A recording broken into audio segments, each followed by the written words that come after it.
Brownies, UMKM mengudara, UMKM berdaya.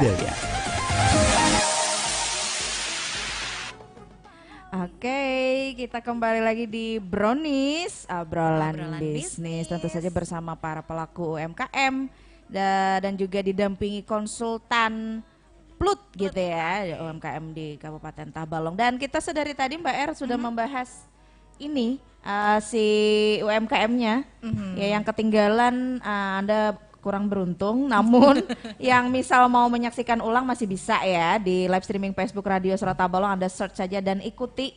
Jadi nanti nyalakan notifikasinya, jadi bisa mengikuti terus, dan juga live di YouTube TV Tabalong. Jadi bisa Anda ulang setelah live ini berakhir seperti itu. Iya. Dan selalu Rena ingatkan dan Mbak R ingatkan bahwa Brownies ini mengudara setiap hari Kamis. Setiap hari Kamis di jam 9 pagi. Tentunya menghadirkan para UMKM yang luar biasa di Kabupaten Tabalong dan juga Plut ya. Minggu ini masih sama Mas Rifan ya. Kita semakin akrab nih sama Mas Rifan. Ini semakin banyak ilmu yang saya serap dari Mas Rifan. dan hari ini kita temanya adalah kemasan ya, setelah 2 episode sebelumnya adalah mencari ide dan juga mencari modal usaha gitu untuk berusaha. Karena untuk sekarang untuk bekerja di bawah orang dalam artian gitu agak sulit ya, kalau pengalaman tidak ada dan lain sebagainya. Ya kita beralih saja dah membuka usaha gitu. Nah, yang siapa tahu habis denger Brownies langsung tiba-tiba kepikiran buat jadi pengusaha, nyanyiin Mas Arif gitu. Waduh, deg-degan ya Mas Arifnya ya. Tidak masalah, kan tadi katanya rezeki sudah ada yang ngatur. Bener. Ya. Apalagi roti-rotian di Tanjung Tabalong tidak hanya satu. Iya. Nah, jadi jangan takut. Bener apalagi mau jadi reseller. Boleh ya? Boleh ya. Pasarnya masih besar. Nah, bisa. Tenang. Yang mau buka sendiri juga terserah. Nah, boleh ya Mas ya, boleh ya. Siap menyediakan. Kita kolaborasi aja. Nah, tuh dibuka peluang gitu ya mau berusaha. Jadi jangan, istilahnya kalau sekarang jangan malu-malu gitu ya. Iyalah, malu-malu sesat di jalan nanti kalau misalkan mau bertanya ya. Oke, kita mungkin ke Mas Rifan nih. Tadi kita sudah membahas dari segi Mas Arifnya memulai usaha gitu ya. Dari 2016 membuat produk namanya Kapten Burger. Dari sisi roti, habis itu berkembang ke bakery dan lain sebagainya, dan sekarang sudah menjamur di mana-mana, di pasar lagi, di warung gitu ya, Tabalong Raya ya. Yes, di luar Tabalong bahkan ada yang udah ada. Iya Mas ya, sampai pemasarannya ke luar Tabalong ya. Nah, bagaimana ini Mas Rifan menanggapi UMKM seperti Mas Arif? Ini masih dibilang UMKM nggak sih Mas? Kalau omsetnya masih 1 miliar per tahun masih UMKM gitu ya. Kalau habis dari UMKM jadi apa nih Mas? Jadi makro berarti. Jadi bukan usaha mikro lagi, usaha makro. Gimana nih Mas Rifan tanggapannya tentang Mas Arif ini? Ya, jadi Mas Arif ini luar biasa ya, bisa menjadi mungkin contoh bagi anak-anak muda juga yang memulai usaha konsisten gitu ya. Karena prosesnya panjang, ya 8 tahun itu tidak gampang gitu ya. Karena penyakit pengusaha pemula, bahkan saya juga gitu ya, itu gampang bosan gitu. Ada peluang ini mau coba lagi, Mas Arif tadi konsisten di bidang bakery gitu ya, perotian. Jadi beliau sudah melihat peluangnya di mana tadi Kapten Burger gitu ya, melihat ternyata banyak nih pelaku usaha dalam burger, ada bakery segala macam. Beliau kemudian mungkin jadi supply roti-roti gitu ya. Awalnya business to customer, sekarang business to business. Jadi melayani juga pelaku usaha roti gitu. Nah ini beliau konsisten gitu ya, melihat peluang yang tidak jauh dari usaha awalnya. Mungkin untuk modal tidak terlalu besar gitu ya. Untuk membuka yang lain-lain tadi kayak roti apa segala macam itu tidak besar, karena beliau sudah punya basic, punya jaringan yang beliau sudah tahu ini tepungnya ke sini segala macam, masarnya ke sini. Jadi tidak terlalu sulit lagi untuk melakukan ekspansi gitu. Dan pasarannya juga sudah ada ya Mas Arif ya.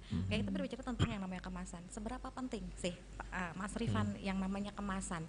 Mungkin dari desainnya atau mungkin warnanya, apakah sangat mempengaruhi? Ya. Nah, jadi kalau pernah dengar pepatah jangan menilai buku dari sampulnya, ya. Ini kayaknya harus ya. Judge the book by each cover betul. katanya. Nah, mungkin ini agak kurang berlaku kalau di dunia usaha gitu ya. Kalau pernah Mbak pernah lihat di sebuah minimarket ya ada yang bentuk produk yang bentuknya telur yang biasa ditaruh di kasir-kasir gitu ya. Yes, I know. Yang kalau anak-anak lihat Racun dunia itu Mas Rifan ya. merengek gitu ya kok dibelikan segala macam. Nah, kalau dalam dunia marketing atau pemasaran itu namanya stopping power atau kemampuan suatu produk membuat orang berhenti dan ingin membeli gitu. Daya tariknya Nah, luar biasa ya. Dari sisi produk mungkin malah dibuang-buang sama anak-anak gitu ya, nggak dimakan malah. Tapi karena kemasannya menarik, dia mereka akan mau beli ini. Nah, kemasan ya salah satu fungsi. Kalau dulu kemasan mungkin fungsinya cuma melindungi ya, atau melindungi satu produk dari kerusakan segala macam. Sekarang kemasan itu fungsinya sebagai alat marketing, marketing 1 detik gitu loh. Jadi sebagus-bagusnya produk, kalau kemasan tidak menarik, itu akan membuat orang susah beli atau susah laku. Karena apa? Orang harus coba dulu kan, ini enak atau enggak gitu loh. Tapi kalau produknya jelek atau produknya enggak enak, tapi kemasannya bagus, pasti orang minimal beli dulu. Tahu enak enggak enak kan setelahnya gitu. Apalagi kalau digabungkan produknya enak, kemasannya bagus, ya artinya menarik konsumen, itu jadi powerful. Artinya produknya itu akan cepat laku dan akan menumbuhkan konsumen yang loyal gitu. Nah, jadi kemasan ini ya selain melindungi jadi alat marketing gitu loh. Jadi budget marketing yang mungkin pakai TV iklan segala macam itu bisa masuk di budget kemasan sebetulnya. Gitu. Contoh misalkan kalau produk kita taruh di minimarket tadi. Apakah kita setiap hari bilang ke konsumen, "Oh, enak ini," apakah kita hadir di situ ini enak segala macam. Yang bilang enak itu kan konsumen setelah melihat bentuk kemasannya gitu loh. Itu fungsi kemasan yang jangan sampai hanya melindungi saja tapi jadi alat jualan juga gitu. Kebanyakan produk UMKM yang titip di minimarket modern tidak laku kenapa? Karena bentuk kemasannya tidak menarik. Artinya barangnya retur, tidak laku. Nah, jadi kemasan itu terutama produk-produk yang istilahnya tidak kita setiap hari hadir di situ, fungsinya untuk mempercepat penjualan. Ataupun kayak Mas Arif misalnya gerobak itu pun kan kalau gerobaknya misalkan mohon maaf misalnya kayu kotor biasa, apakah kita tertarik coba burger kan? Kalau ceknya gerobak Mas Arif pasti bersih kan, bersih. Terus gambar burgernya gede gitu kan di logonya. Jadi wah ini apa nih enak nih kayaknya, coba gitu ya. Itu kemasan juga gitu loh. Contoh misalkan rumah makan. Nah, rumah makan itu selain bentuk dan tampilan alatnya, cara mengemasnya. Jadi kalau kita kalau pernah datang atau rumah makan baru lah, apa sih yang bikin menarik? Yang orang tahu itu bikin menarik apa dulu hierarkinya? Biasanya tempatnya rame kan. Itu yang bikin orang menarik dulu. Nah, ini saya pernah dapat tips. Jadi kalau buka rumah makan baru, cara ngemasnya gimana? Usahakan kelihatan ramai dulu di depannya. Caranya gimana? Satu, kalau punya karyawan suruh parkir motor di halaman parkir dulu. Betul. S2 strategi, S2 marketing katanya gitu ya. Jangan di belakang, di depan. Terus strateginya bikin kursi ini yang di bagian halaman teras itu yang ada sandarannya, biar orang lama-lama duduk di depan.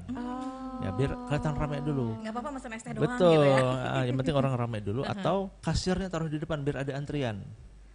Nah itu caranya mengemas rumah makan tuh biar ramai, biar orang tertarik datang. Atau kalau perlu ordernya satu-satu gitu, jangan yang ramai-ramai, biar orang antri banyak gitu. Contoh kayak gitu. Nah itu pentingnya kemasannya. Jadi selain melindungi jadi alat marketing juga. Gitu. Mungkin beralih ke Mas Arif, selama 8 tahun nih ya, tadi disampaikan dari Captain Burger ke bakery dan lain sebagainya, tentu ada tantangan nih ya, yang pasti lah, nggak mungkin ya nggak ada tantangan. Bisa di-share ke kita dalam merancang si kemasan ini sampai bakery kayak gitu, si 2 KI kayak gitu. Nah, mungkin bisa di-share. Sedikit saya tambahkan dari Mas Rifan. Masuk akal itu memang yang dikatakan Mas Rifan itu memang sangat sangat real terjadi. Tapi satu mungkin Mas Rifan yang kurang lupa menyebutkan bahwa banyak papan bunga yang fake ya Mas. Ucapan gitu ya. Baru nangkap. Iya. Itu sebenarnya order sendiri gitu ya Pak? Iya betul, dengan nama orang lain atau nama komunitas sendiri atau pokoknya itu rata-rata Bukan saya nuduh ya, tapi rata-rata. Tapi memang benar-benar diperlukan yang namanya dummy ya Mas ya. Iya, betul. Benar ya Mas ya, memang diperlukan untuk menarik yang Karena lain. Kan orang pasti akan melihat, wah ini banyak papan ucapannya, ini pasti rame nih, pasti viral nih, pasti dikenal. Padahal dia warung baru pertama buka juga. Oke. Selanjutnya ini kan, bagaimana cara saya menentukan kemasan itu? Pertama saya harus produk saya itu logonya seperti apa sih di awal. Misalnya logonya itu ada kan yang namanya di sini ada saya bawakan contoh di mana ada warna itu akan berputar. Misalnya ada biru itu dekatnya dengan apa gitu. Misalnya hijau sama kuning. Gradasi. Seperti kata Mbak tadi, gradasi itu tuh ada skemanya loh, ada misalnya arti gitu. Iya, misalnya contohnya gini. Terlihat Iya. Di sini ada misalnya lurus itu antara warna ini dengan ini cocok, atau dengan pola segitiga di mana warna satu dengan warna yang lainnya tuh cocok. Jangan sampai kita sembarang memilih warna. Kadang-kadang UMKM itu kan terserah lah, yang penting warna favorit biasanya favorit ya. Ya misalnya pink atau apa, dia memang suka warna itu. Padahal sama seperti halnya dia jual sambal, kalau seandainya dia warna pink ya nggak cocok, maka sambal harus warna merah agar terlihat hot gitu ya. Atau produk lain misalnya kopi, jangan sampai terlihat warnanya selain warna hitam, ada sedikit hitam. Ada filosofinya berarti ya Mas ya, dalam pemilihan logo, warna dan lain-lainnya. Betul. Itu ya. Aduh, ini luar biasa ya risetnya ya. Ini sampai hal-hal sedetail itu gitu loh Mas Rifan, sampai terfikirkan oleh Mas Arif gitu sampai sebegitunya. Ada lanjutannya kah Mas ilmunya? Ini saya penasaran. Gini, pokoknya nanti Mas Rifan yang akan menjelaskan, yang jelas beliau konsultannya, saya UMKM-nya kan. Iya sih. Jadi ini saya melakukan penelitian di Tabalong, yang mana di sini dipublis di jurnal Uniska, Komunikasi Bisnis dan Manajemen. Tentang seberapa pentingnya sih kemasan untuk iklan digital marketing, yaitu pendekatan influencer di Tabalong. Ternyata menurut penelitian yang saya lakukan bahwa sebentar saya buka. Mas Arif boleh dideketin nggak mic-nya biar lebih jelas terdengar gitu. Ini ada empat subjek yang saya lakukan penelitian. Ini mereka harus share ya. Karena saya menyebut namanya nih. Pertama beruang lapar, terus info Tabalong. Beruang lapar saya tag nanti ya dia ya di pokoknya situ mereka harus share nih. Biar kita mengedukasi UMKM, sama-sama mengedukasi. Ini perlu direkam nggak sih Mas? Satu beruang lapar. Lapar, terus info Tabalong, ketiga bikin lapar Tanjung, keempat Amang Production. Oh, terkenal semuanya. Ya, ini kan influencer semua nih. Betul. Jadi rata-rata engagement rate itu dari beruang lapar ya, bahwa rata-rata likes-nya itu likes postingannya itu 814, sedangkan yang rata-rata ngomen 36. Sedangkan info Tabalong itu 732 like, komenan rata-rata 28. Sedangkan bikin lapar 83 like, ya rata-rata 3 komenan. Dan Amang Production ini like-nya itu paling tinggi 2.900. Si Amang, mantap Amang. Sedangkan komenannya 79. Nah gini, ini akan berhubungan dengan cara mereka mengiklankan, di mana customer itu akan melakukan metode AISIS atau AISAS. Jadi customer itu akan melihat iklan dulu atau attention. Terus customer itu akan tertarik atau interest. Setelah itu customer itu akan mencari, ini sih yang diiklankannya UMKM siapa sih? Betul. Nah, setelah dia mencari maka dia akan melakukan action atau membeli. Setelah membeli, baru mereka akan share. Nah itu tuh pola tuh akan kembali lagi. Jadi pola konsumen kita itu akan kembali lagi kepada share tadi, mencari. Jadi kemasan itu menentukan seberapa menarik mereka akan kembali repeat order itu. Iya betul. Jadi ada peran tersendiri gitu ya. Jadi peran influencer itu bukan cuman hanya menyampaikan, gitu ya. Jadi kemasan kita pun harus mempengaruhi di tampilan yang mereka sampaikan agar ada pembelian dan kembali membeli. Itu yang penting. Ini surveinya dari mana Mas? Asa Nelson kah? Survei ini saya lakukan dengan metode kuantitatif. Pokoknya saya melakukan penelitian tersendiri lah. Oke. Jadi selain memikirkan si usaha ini berjalan, karyawan ini bergaji gitu ya tiap bulan, Mas Arif sampai survei bikin ya, nyari koresponden gitu ya Mas ya. Ini luar biasa sekali loh dipikirkan oleh seorang UMKM nih seperti ini. Luar biasa memang harus sebegitu ya.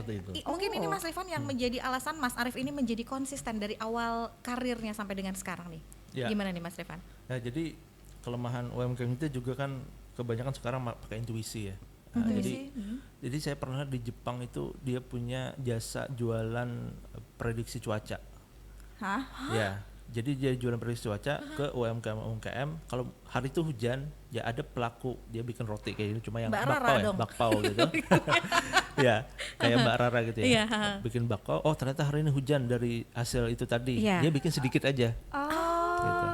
Nah, ini itu idenya luar biasa ya. Betul. Jadi berbasis riset gitu. Jadi UMKM kita itu kan kebanyakan intuisi ya, intuisi ya 50-50 ya, bisa gagal bisa berhasil gitu. Tapi kalau berbasis riset ya, kita tahu ini pasarnya berapa, kemungkinan berhasilnya berapa, ada hitung-hitungannya yang bisa kita prediksi gitu ya. Nah ini yang sebetulnya kalau UMKM bisa ada tim risetnya sendiri gitu, yang ini bagus nggak pasarnya gitu ya. Ini gimana kalau kita coba tes ini segala macam gitu. Ini harus berbasis riset juga. Mungkin Mas Arif nih bisa jadi contoh gitu. Iya, bisa riset kayak gitu. Pantesan sering juga jadi narasumber ya Mas ya untuk sharing season ya sama para pelaku usaha yang baru atau mungkin yang sudah berjalan ya. Iya betul. Luar biasa sekali. Mbak Rina tahu nggak abis ini kayaknya bakalan ada nih bisnisan nih ramalan cuaca gitu ya. Abis Mas Rifan omongin pasti langsung ramai nih Mas kayak gini ya. Apa Mas Arif ada yang disampaikan? Kalau di sini mungkin saya narasumber UMKM, kalau di lain mungkin narasumber penelitian. Oh gitu. Oke, baiklah. Nggak masalah Mas, asal jangan jadi penyiarnya aja. Aduh repot kalau masih banyak saingan nanti kita ya. Bener. Oke, mungkin kita break dulu sekali lagi karena nanti kita akan di segmen terakhir akan menampilkan ini secara langsung teksturnya gitu ya dan lain sebagainya, apalagi kemasan produk, siapa tahu ada yang mau join gitu. Benar. Ini sambil kita icip-icip berarti nanti ya? Boleh. Oke, boleh ya. Oke. Kita akan break dulu sejenak buat para pendengar ataupun pemirsa TV Tabalong yang saat ini tengah mendengarkan.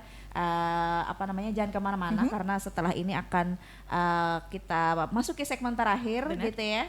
Jadi tetap bersama kami, tetap di Brownies Obrolan Bisnis. Brownies, UMKM mengudara, UMKM berdaya.